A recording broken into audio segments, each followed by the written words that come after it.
Shalom saudara, renungan hari ini saya beri tema Allah menjadi manusia. Yohanes pasal 1 ayat 1 mengatakan, pada mulanya adalah firman. Firman itu bersama-sama dengan Allah dan firman itu adalah Allah. Kemudian di ayat 14 mengatakan, firman itu telah menjadi manusia dan diam di antara kita. Dan kita telah melihat kemuliaannya, yaitu kemuliaan yang diberikan kepadanya sebagai anak tunggal Bapa, penuh kasih karunia dan kebenaran. Firman yang telah menjadi manusia, Allah yang telah menjadi manusia, siapakah dia? Dialah Yesus Kristus.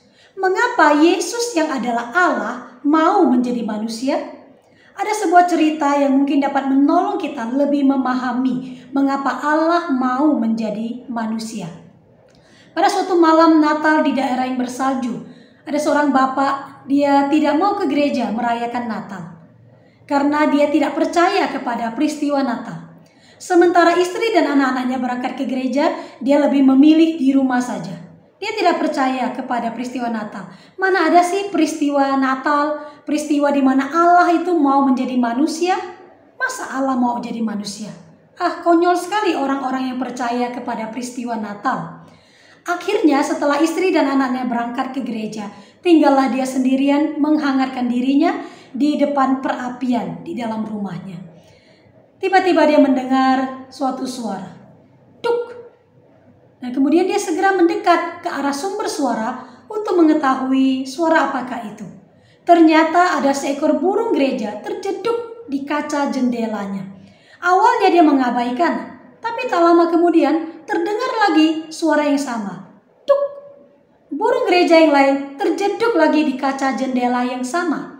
Kelihatannya burung-burung ini kedinginan di luar sana. Dan mereka melihat terang perapian dari dalam rumah dan mereka hendak masuk. Tetapi mereka tidak tahu bahwa ada kaca jendela yang menghalangi mereka. Bapak itu pun merasa sangat kasihan kepada burung-burung kecil itu. Satu persatu, kasihan sekali mereka. Satu persatu terjeduk. Dia ingin menolong mereka. Dia membukakan pintu rumahnya untuk burung-burung itu masuk. Tapi burung-burung itu tidak tahu bahwa pintu sudah dibukakan. Dia mau beritahukan kepada mereka, tapi tentu saja mereka tidak dapat mengerti bahasa manusia. Tiba-tiba dia dapat ide. Dia akan menaburkan remah-remah roti dari hadapan burung-burung itu dan terus sampai masuk ke dalam rumahnya. Dengan harapan burung-burung itu akan mematok remah-remah roti itu sampai tergiring masuk dalam rumah dan mereka tertolong. Dan benar, burung-burung itu mengikuti remah-remah roti sampai masuk ke dalam rumah bapak itu. Tetapi begitu burung-burung itu melihat bapak itu yang begitu besar bagi mereka, mereka ketakutan dan mereka berterbangan keluar lagi. Bapak itu menjadi putus asa, pikirnya. Seandainya saja aku dapat berubah menjadi seperti burung-burung itu dan berbicara dalam bahasa mereka. Nah, sampai di situ tiba-tiba dia teringat, inilah Natal. Allah yang maha besar mau menjadi manusia yang sangat lemah dan sangat terbatas demi untuk menyelamatkan manusia. Ternyata ini bukan sesuatu yang konyol.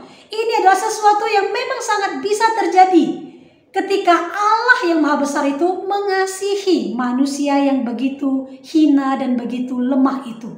Allah mau menyelamatkan manusia. Bapak itu begitu senang dan dia segera bergegas ke gereja merayakan Natal bersama keluarganya. Allah rela menjadi manusia.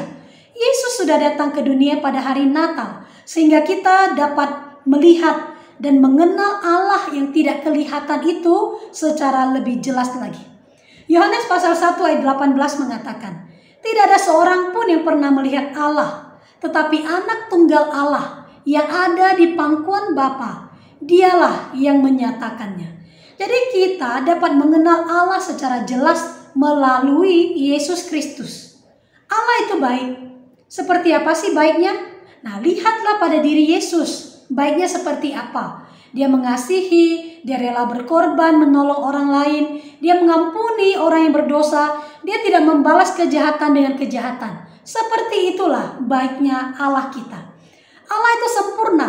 Seperti apa sih sempurnanya?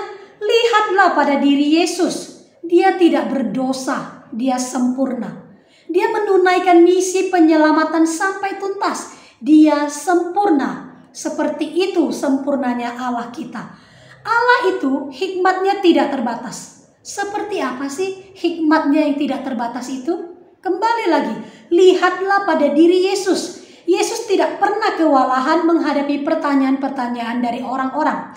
Bahkan pertanyaan yang bermaksud menjebak dia sekalipun, dia dapat menjawab secara benar, tepat, dan juga bijak. Luar biasa hikmatnya Allah. Allah itu kekal. Seperti apa sih kekalnya Allah? Kekal berarti dia akan terus hidup, tidak akan mati. Lihatlah pada diri Yesus. Setelah disalibkan dan mati pun, dia bangkit kembali dan dia hidup selama-lamanya. Memang benar, tidak ada seorang pun yang pernah melihat Allah. Tetapi anak tunggal Allah, Yesus Kristus, dialah yang menyatakannya kepada kita. Saudara yang dikasihi Tuhan, sungguh besar anugerah Tuhan bagi kita. Sampai-sampai Allah mau menyatakan dirinya kepada kita. Sehingga kita bisa mengenal dia semakin dekat, semakin jelas. Di dalam Yesus Kristus kita menerima kasih karunia demi kasih karunia. Dan di dalam Yesus Kristus juga kita itu jadi tahu kebenaran. Kalau dulu kebenaran itu samar-samar, terselubung, tidak begitu jelas. Akhirnya melalui Yesus Kristus itu disingkapkan. Kita menjadi tahu kebenaran dengan lebih jelas. Saudara yang dikasihi Tuhan, mari kita tak henti-hentinya bersyukur kepada Tuhan yang datang untuk menyelamatkan kita dan menyingkapkan kebenaran bagi kita. Dan kita jangan menyia-nyiakan kebenaran yang sudah disingkapkan, dibukakan bagi kita itu. Mari kita belajar mengenal Yesus lebih dalam lagi, melalui firman Tuhan, yaitu melalui Alkitab yang kita punya, yang kita baca setiap hari. Kita akan semakin mengenal Tuhan dan kita akan semakin mengetahui kebenaran. Kiranya Tuhan menolong kita. Amin. Firman-Mu ku taruh dalam hatiku, agar ku tak berdosa